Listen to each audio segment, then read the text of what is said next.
안녕하십니까. 1월 29일 금요일 오늘의 말씀은 마태복음 8장 1절에서 13절 말씀입니다. 제가 봉독하여 읽도록 하겠습니다. 예수께서 산에서 내려오시니 수많은 무리가 따르니라. 한 나병 환자가 나와 절하며 이르되 주여 원하시면 저를 깨끗하게 하실 수 있나이다 하거늘 예수께서 손을 내밀어 그에게 대시며 이르시되 내가 원하노니 깨끗함을 받으라 하시니 즉시 그의 나병이 깨끗하여진지라. 예수께서 이르시되 삼가 아무에게도 이르지 말고 다만 가서 제사장에게 내 몸을 보이고 모세가 명한 예물을 드려 그들에게 입증하라 하시니라. 예수께서 가버나움에 들어가시니 한 백부장이 나와 간구하여 이르되 주여 내 하인이 중풍병으로 집에 누워 몹시 괴로워하나이다. 이르시되 내가 가서 고쳐주리라. 백부장이 대답하여 이르되 주여 내 집에 들어오심을 나는 감당하지 못하겠사오니 다만 말씀으로만 하옵소서. 그리하면 내 하인이 낫게 싸움나이다. 나도 남의 수하에 있는 사람이요 내 아래에도 군사가 있으니 이더러 가라 하면 가고 저더러 오라 하면 오고 내 정도로 이것을 하라 하면 하나이다. 예수께서 들으시고 놀랍게 여겨 따르는 자들에게 이르시되 내가 진실로 너에게 이르노니 이스라엘 중에 아무에게서도 이만한 믿음을 보지 못하였노라. 또 너에게 이르노니 동서로부터 많은 사람이 이르러 아브라함과 이삭과 야곱과 함께 천국에 앉으려니와 그 나라의 본 자손들은 바깥 어두운 데 쫓겨나 거기서 울며 이를 갈게 되리라. 예수께서 백부장에게 이르시되 가라 내 믿음대로 될지어다 하시니 그 즉시 하인이 나으니라. 본문은 두 가지 기적에 대한 이야기를 말씀하고 있습니다. 하나는 나병 환자가 고침받는 이야기와 또 하나는 백부장의 하인이 고침받는 이야기입니다. 먼저 1절의 말씀을 보시면은 예수님께서 산에 내려오시니 수많은 무리가 따르니라. 산에서 예수님의 말씀을 듣고 수많은 무리들이 따라오게 되었던 것입니다. 여기서 산이라는 곳은 산상수훈의 메시지를 설교하신 현장을 말하는 것입니다. 사실 예수님의 행적을 보면 가는 곳마다 말씀을 전하시고 병을 고치시고 귀신을 쫓아내는 일들을 행하셨습니다. 이러한 기적의 현장을 본 사람들이 무리가 되어 예수님을 따라오게 되었던 것이죠. 그러나 산상수훈의 말씀을 전하는 자리는 그 어떤 기적과 능력이 일어나는 현장이 아닙니다. 율법의 말씀을 예수님께서 재해석하여 믿음으로 살아가는 삶이 어떤 것인지 말씀을 풀어 전하였습니다. 제자들도 이해하지 못하는 영적인 말씀을 무리가 듣고 따라왔던 것입니다. 무리라고 해서 기적만 바라보고 따르는 사람은 아닙니다. 왜냐하면 제자가 아닌 예수님을 따라다녔던 사람들은 다 무리로 분류했기 때문입니다. 거기에 기적의 주인공들이 있었던 것이죠. 그래서 이 무리 속에는 우리가 모르지만 나병 환자가 은밀함 속에 함께 있을 수 있고 그리고 이 무리 속에는 백부장도 함께 있지 않나 생각합니다. 믿음은 들음에서 나온다고 말씀해 주고 있습니다. 오늘 나병 환자와 백부장이 기적의 현장의 주인공이 되었던 것은 예수님의 말씀을 듣고 믿었기 때문입니다. 오늘 우리도 마찬가지입니다. 실패의 자리에서 우리가 들어야 될 것은 너는 실패자야 라는 절망의 소리가 아닙니다. 병든 자리에서 우리가 들어야 될 것은 너는 병든 사람이야 라는 두려움의 소리가 아닙니다. 하루하루 두려움과 싸우는 사람들에게 들어야 될 소리는 너는 안 돼 라는 부정적인 소리도 아닙니다. 분명히 명심해야 됩니다. 오늘 우리가 들어야 될 소리는 살아있는 하나님의 말씀을 들어야 될 줄 믿습니다.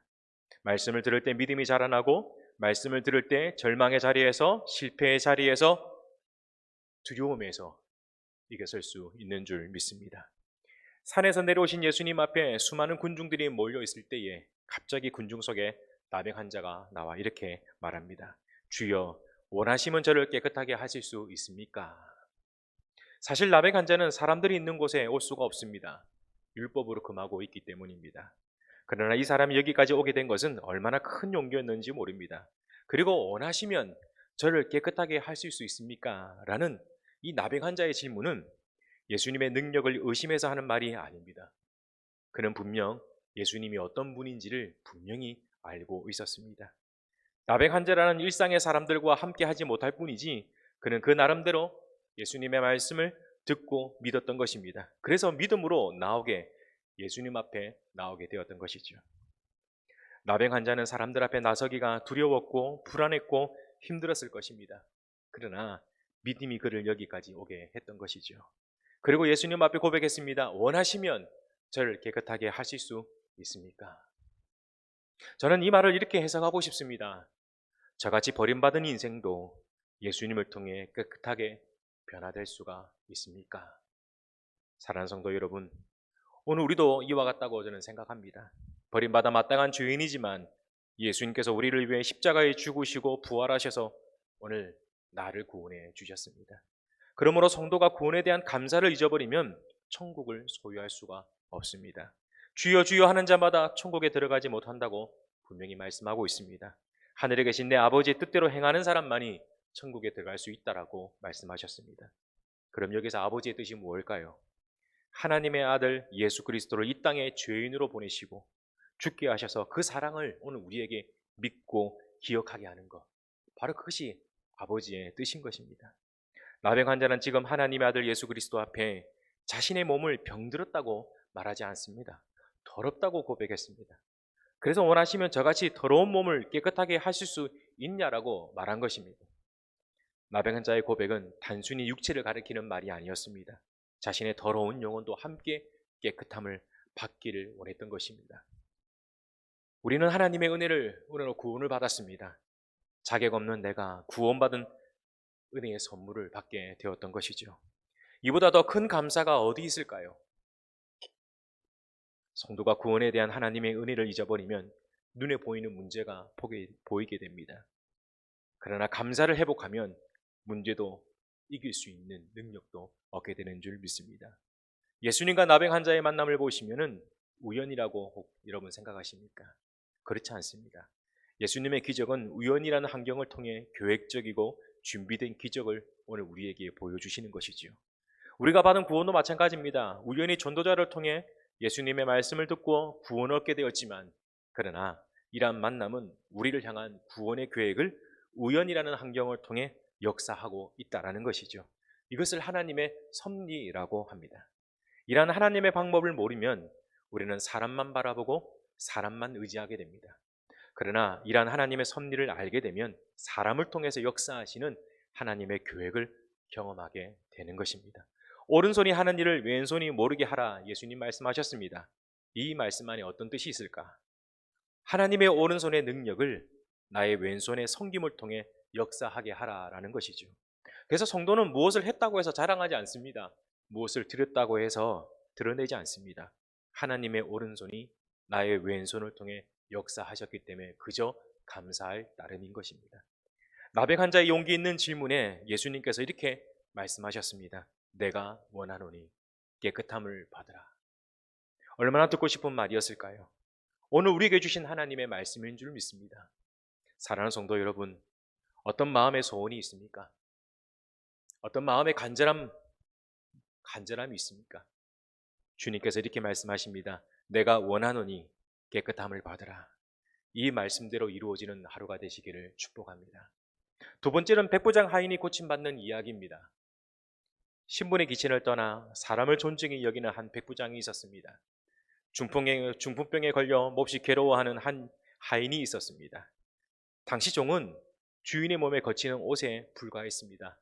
마음에 들지 않으면 죽여도 되고 버려도 되고 다시 팔아도 되는 소유물 그 이상도 아니었습니다. 근데 백부장은 자신의 하인을 자신의 몸처럼 생각하고 있었던 것이죠. 저는 이것을 보고 느낀 것은 하나님의 은혜는 사람을 존중히 여기는 마음에서부터 있다라는 것입니다. 신앙이 좋다고 해서 다른 사람을 무시하는 행위는 좋은 신앙인의 모습이 아닙니다.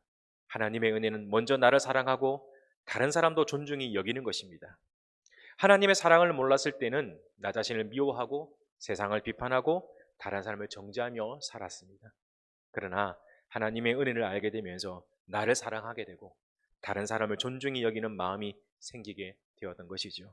그래서 좋은 성도는 사람을 존중히 여기는 사람일 것입니다. 백부장은 좋은 사람입니다. 그래서 그는 자신의 하인을 유대인인 예수님께 찾아가게 되었던 것이죠. 로마의 지배를 받고 있는 유대인에게 지배자가 와서 그것도 자신의 종을 위해 허리를 굽혀 간구하는 모습은 이전에 찾아볼 수 없는 로마인의 모습이었습니다.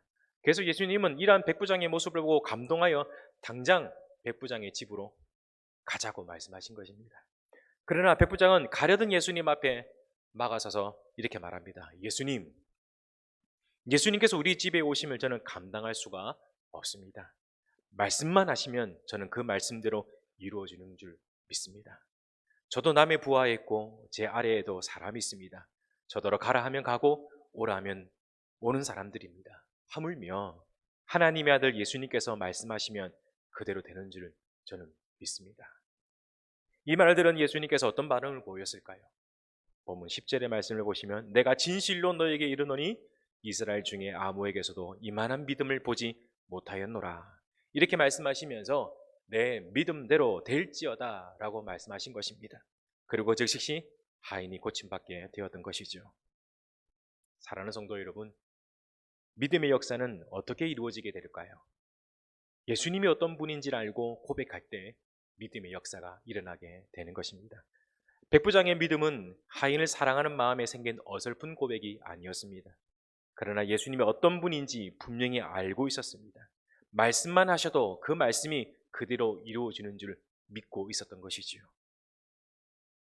백부장의 고백은 그동안 무리 속에 예수님의 말씀을 듣고 경험했던 믿음이 여기까지 오게 되어지지 않았나라는 생각을 한번 해봅니다. 그래서 기적의 주인공이 되었던 것이죠. 오늘 우리도 마찬가지입니다. 말씀 안에 붙들어 있어야 됩니다. 말씀을 의지해야 됩니다. 말씀 가운데 있어야 됩니다. 말씀을 떠나서는 우리는 아무것도 할 수 없는 그런 존재입니다. 말씀을 믿고 의지하는 저와 여러분이 되시길 바랍니다. 말씀대로 살아가는 저와 여러분이 되시길 바랍니다. 그러면 말씀대로 그대로 이루어지는 줄 믿습니다. 말씀 안에 붙어 있으면 무리 속에 있다가 언젠간 기적의 주인공으로 서게 될 줄 믿습니다. 저와 여러분이 이러한 기적의 주인공의 자리에 되시기를 축복합니다. 기도하겠습니다. 사랑하는 주님, 오늘 이 하루도 나병 환자와 같은 마음으로 살아가는 성도들이 있습니다. 병상에서, 실패의 자리에서, 두려움의 자리에서 그들의 원함을 들어 주시옵소서. 그들의 간절한 원함을 들어 응답하여 주시옵소서. 그리고 우리에게 백부장의 믿음을 허락하여 주셔서 우리도 말씀을 믿고 의지하여 말씀 통해 역사하시는 하나님의 능력과 은혜를 각자의 삶의 자리에서 경험할 수 있도록 오늘 이 하루도 주께서 붙들어 주시옵소서. 예수 그리스도 이름으로 기도하옵나이다. 아멘.